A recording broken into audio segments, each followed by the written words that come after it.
Salutations, chers auditeurs et amis des mystères. Aujourd'hui, nous vous présentons la suite de l'histoire de Claire-Marie, une femme au destin troublant et diaboliquement mystérieux. Au début du siècle dernier, dans les pâles lueurs du printemps, le paisible monastère aujourd'hui en ruine se voit plongé dans les ténèbres les plus sombres. Claire-Marie, jadis sage, respectée et pieuse, adopte un comportement des plus inquiétants. De petits rires aigus et malsains s'échappent de ses lèvres, et son regard glacial envoie des relents de froideur, laissant les sœurs du monastère dans une interrogation justifiée. Le soir du 3 mai, Claire-Marie arpentait paisiblement les couloirs séculaires du monastère lorsque, soudain, elle perçut des bruits étranges émanant des murs anciens. Ces sons évoquaient étrangement le chant des insectes dans la nuit. Curieuse et intriguée, elle appuya son oreille contre la froide paroi. Le bruit devint alors plus complexe, un enchevêtrement de sons insectoïdes et de paroles mystérieuses, semblant être prononcées en araméen. Érudit et polyglotte, Claire-Marie crut discerner le mot « dévotion » parmi ce murmure envoûtant, amplifiant ainsi le mystère qui l'entourait. Intriguée par ces phénomènes, elle décida une nuit de retourner vers ce mur au murmure inquiétant. Mais cette fois, le silence régnait avec une minutie méticuleuse. Elle scruta le mur et découvrit une interstice entre deux pierres. Après un effort soutenu, elle parvint à déplacer l'une des pierres vers la droite, révélant ainsi un passage secret. Devant elle se déployait un escalier de pierre poussiéreux, semblant s'enfoncer dans les profondeurs abyssales, évoquant une descente vers les enfers eux-mêmes. À la lumière vacillante de sa bougie, Claire-Marie découvrit une pièce secrète. Devant elle s'étendait une vieille bibliothèque regorgeant de manuscrits rares et de matériel d'alchimiste, fascinée depuis sa jeunesse par les mystères de la foi et les sciences occultes. Elle parcourut les étagères émerveillée par la rareté des ouvrages qu'elle abritait. Mais ce qui attira le plus son attention fut un livre posé sur une table en bois massif, un exemplaire original du terrible et maudit Dragon Rouge, un grimoire légendaire dont elle avait tant entendu parler. La découverte de cet ouvrage laissa cette dernière à la fois exaltée et terrifiée, consciente du pouvoir et des secrets qu'il renfermait. Le passage secret se révélait facile à ouvrir et à refermer, permettant à Claire-Marie de s'y rendre chaque nuit en toute discrétion.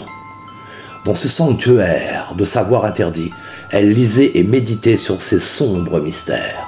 Parmi les trésors qu'elle découvrit, se trouvait le journal d'une certaine sœur Bertha, qui vécut plusieurs siècles auparavant. Ce journal révélait les récits inimaginables des confessions obscures et des pratiques ésotériques qui défiaient la raison et la foi. Fascinée et troublée, Claire-Marie plongea chaque nuit un peu plus profondément dans ses écrits interdits, scrutant les secrets d'un passé oublié. Une note particulière dans le journal de sœur Bertha éveilla profondément l'intérêt de Claire-Marie. Bertha y parlait d'un livre très ancien, retrouvé dans une tombe en Asie et ramené en Europe par un certain Konrad Grund.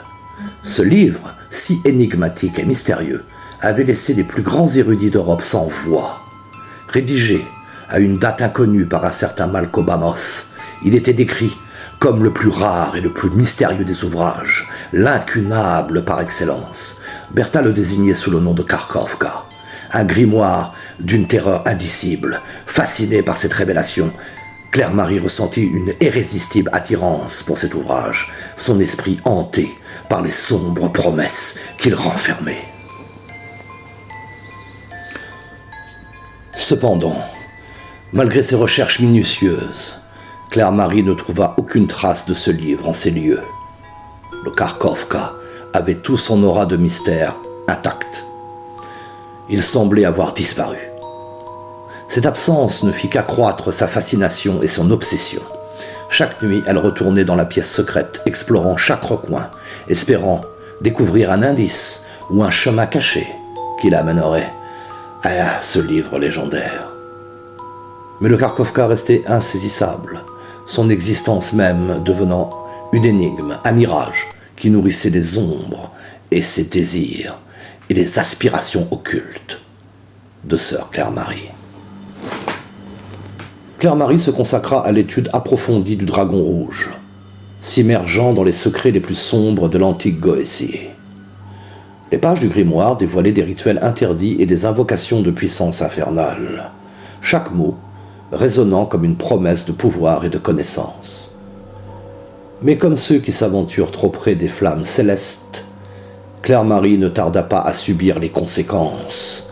La brûlure était inévitable, et la lueur de sa bougie vacillante semblait refléter la corruption insidieuse qui s'insinuait dans son âme. Elle découvrit bientôt que les mystères qu'elle cherchait à maîtriser avaient un prix. Un coût effroyable qui ne pouvait être ignoré. Une ombre macabre et impie s'abattit sur le lieu saint, plongeant dans l'effroi absolu les pauvres nonnes. Elle ressentait l'enfer véritable lorsqu'elle s'entretenait avec elle. Elle, Claire-Marie, qui depuis plus de 10 ans était la mère supérieure de ce lieu autrefois empreint de sainteté. Jadis, la pureté et la dévotion imprégnaient chaque pierre de ce monastère, mais désormais, le mal absolu semblait sur le point de se manifester. Les murmures sinistres et les regards glaçants de Claire-Marie transformaient ce havre de paix en un théâtre de terreur, où les sœurs vivaient dans la crainte constante de ce qui allait bientôt se produire. Sœur Françoise, une jeune nonne de 25 ans à l'esprit vif et intelligent, fut parmi les premières à remarquer le changement troublant chez la mère supérieure. Déterminée à découvrir la vérité, elle entreprit une enquête discrète dans les recoins sacrés du monastère. Rapidement, elle mit à jour le sombre secret de Claire-Marie. Horrifiée par sa découverte, elle prit la plume et écrivit une lettre au père Jean Le Cronier, un homme qu'elle admirait profondément. Distingué père Jean Le Cronier, c'est avec une grande préoccupation et une profonde inquiétude que je vous écris aujourd'hui. Depuis quelque temps, j'ai observé des changements troublants dans le comportement de notre bien-aimée mère supérieure Claire-Marie.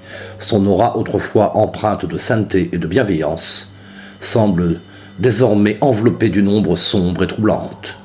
Mes investigations m'ont conduite à découvrir un secret terrible et impie qui, je le crains, menace la sanctité même de notre monastère. Je vous conjure, Père Jean, de venir au plus vite nous aider à affronter cette obscurité grandissante, dans l'attente de votre réponse et de votre assistance divine, avec respect et foi. Sœur Françoise. Cette lettre était un appel désespéré à l'aide, une lueur d'espoir face à l'obscurité qui avait envahi leur sanctuaire.